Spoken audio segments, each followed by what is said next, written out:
మన సనాతన ధర్మం గురించి మనం ఎంత చెప్పుకున్నా తక్కువే. దానిలో కొన్ని ఋషులు, మహర్షులు నిజంగా బ్రాహ్మణ కులం నుంచి వచ్చినవారా? వేరే కులం నుంచి బ్రాహ్మణ కులంలోకి ఋషులు, మహర్షులు ఎలా మారారు? స్వచ్ఛమైన క్షత్రియ కులం నుంచి వేరే కులంలోకి క్షత్రియులు ఎలా మారారనేది ఇప్పుడు మనం వీడియోలో చూద్దాం. వీడియోలోకి వెళ్ళే ముందు మన ఛానల్ సబ్స్క్రైబ్ చేసుకునే వారు దయచేసి సబ్స్క్రైబ్ చేసుకోండి. కులంతో పని లేకుండా హిందూ ధర్మ జ్ఞానం మీద ఆధారపడి నడిచింది, జన్మం మీద కాదు అనేది ఇప్పుడు మనం తెలుసుకుందాం. ఋష్యశృంగుడు జింకలు పట్టుకునే జాతులకు పుట్టినవాడు. కౌశికుడు గడ్డి కోసుకునే జాతికి చెందినవాడు. జంబుక మహర్షి నక్కలను పట్టుకునే జాతివారు. వాల్మీకి ఒక కిరాతక జాతికి చెందినవాడు. ఇతను రచించిన రామాయణం హిందువులకు పరమ పవిత్రమైన గ్రంథం. ఈయన్ని ఆది కవిని చేసి పూజిస్తారు.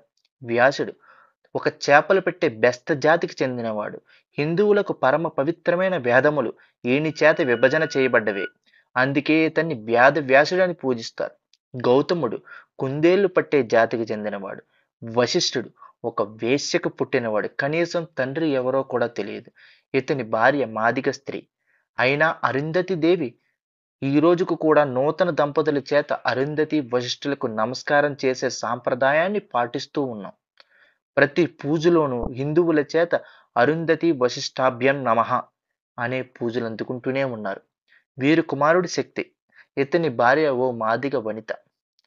చాండాలంగని వీరి కుమారుడే పరాశరుడు. ఇతను ఓ బెస్త వనితను మత్స్యగంధిని వివాహమాడి వ్యాసుని కన్నాడు. అగస్త్యుడు మట్టి కొండల్లో పుట్టినవాడు. మతంగ మహర్షి ఒక మాదిగ వాని కుమారుడు, బ్రాహ్మణుడయ్యాడు. ఇతని కూతురే మతంగ కన్య, ఓ శక్తి దేవత. కాళిదాసుతో సహా ఎందరో మహానుభావులను ఈ మాతే ఉపసిస్తూ ఉన్నారు కూడా. ఈమె శ్యామలాదేవి. ఇంకా ఐతిరేయ మహర్షి ఒక దాస్యుడి మరియు కిరాతకుని కుమారుడు. అంటే నేటి లెక్కల ప్రకారం SR ST. జన్మ బ్రాహ్మణుడు కాదు, కానీ అత్యున్నతమైన బ్రాహ్మణుడయ్యాడు. అతడు వ్రాసినవే ఐతిరేయ బ్రాహ్మణం మరియు ఐతిరేయ ఉపనిషత్తు. ఐతిరేయ బ్రాహ్మణం చాలా కష్టమైనది. ఇది ఋగ్వేదాన్ని అర్థం చేసుకోవడానికి ఉపయోగిస్తారు. ఐలిష ఋషి ఒక దాసి కుమారుడు. అతడు ఋగ్వేదం మీద రీసెర్చ్ చేసి చాలా విషయాలు కనిపెట్టాడు. అతన్ని ఋషులందరూ ఆహ్వానించి అతనికి ఆచార్యుని చేసుకున్నారు. సత్యకామ జాబల మహర్షి ఒక వేశ్య కుమారుడు. తండ్రి పేరే కాదు, కనీసం తండ్రి ఎవరో కూడా తెలియదు. కానీ జ్ఞానం చేత బ్రాహ్మణుడయ్యాడు. ఉన్నత వంశంలో పుట్టిన వారిని కూడా వారి ధర్మం నిర్వర్తించకపోతే వారు నిర్మోహమాటంగా బహిష్కరించారు. వారిలో కొందరు భూదేవి కుమారుడు క్షత్రుడైన నరకుడు రాక్షసుడైనాడు. బ్రాహ్మ వంశములైన హిరణ్యక్షకుడు, హిరణ్యకశిపుడు, రావణుడు బ్రాహ్మణులైన వారు రాక్షసులయ్యారు. రఘువంశ మూల పురుషుడైన రఘు మహారాజు కుమారుల్లో ఒకడైన ప్రవిద్ధుడు రాక్షసుడైనాడు. త్రిశంకుడు క్షత్రియుడు కానీ చాండాలుడయ్యాడు. విశ్వామిత్రుడు క్షత్రియుడు కానీ బ్రాహ్మణుడైనాడు. వీరి వంశస్థులే కౌశికస గోత్ర బ్రాహ్మణులయ్యారు. విశ్వామిత్రుని కుమారులు కొందరు శూద్రులయ్యారు. నవబ్రాహ్మణులలో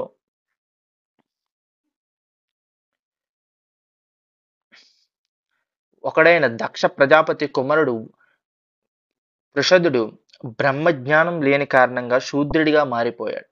నదిష్ఠుడనే మహారాజు కుమారుడు నవుడు ఇతని క్షాత్ర జ్ఞానం లేని కారణంగా వర్తక జ్ఞాన కారణంగా వైశ్యుడిగా మారవలసి వచ్చింది. క్షత్రులైన రథోత్తరుడు, అగ్నివేశ్యుడు, హరితుడు బ్రహ్మజ్ఞానం వలన బ్రాహ్మణులైనారు. హరితుని పేరు మీదనే ఇతని వంశ బ్రాహ్మణులకు హరితస గోత్రం వచ్చింది. సౌనక మహర్షి కుమారులు 4 వర్ణాలకు చెందిన వారుగా మారారు.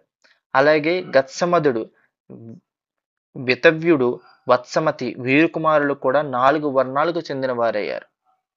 ఇదే మన సనాతన ధర్మం యొక్క గొప్పతనం. జై శ్రీరామ్.